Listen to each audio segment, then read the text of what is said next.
কল্পনা থেকে জাগো।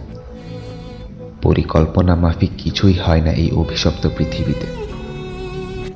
যতই তোমার বয়স বাড়তে থাকবে, তুমি অনুভব করতে থাকবে বাস্তবতায় শুধুমাত্র অস্তিত্ব আছে দুঃখ, কষ্ট আর যন্ত্রণার। শোনো, এই পৃথিবীর যেখানেই তুমি তাকাও না কেন, আলোর নিচে আঁধারের অস্তিত্ব থাকবেই। যদি বিজয়ের অট্টহাসি শুনতে পাও, তার সাথে পরাজিতের আত্মচিৎকার অবশ্যই মিশে আছে। নিজেকে শান্তিতে রাখার স্বার্থপর প্রবণতাই সকল যুদ্ধের মূল কারণ। আর ভালোবাসাকে রক্ষা করতে জন্ম হয় ঘৃণার। আমাদের অনুভূতিগুলোর একের সাথে অপরের আছে অবিচ্ছেদ্য সম্পর্ক, যা আমরা চাইলেও ছিন্ন করতে পারবো না। আমি চাই এই পৃথিবীর ভাগ্য পরিবর্তন করতে। একটি পৃথিবী শুধুমাত্র বিজয়ীদের, একটি পৃথিবী শুধু শান্তির, একটি পৃথিবী শুধুই ভালোবাসার।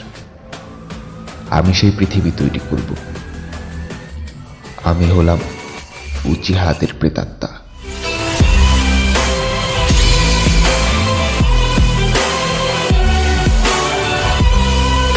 For truly this reality is ahead.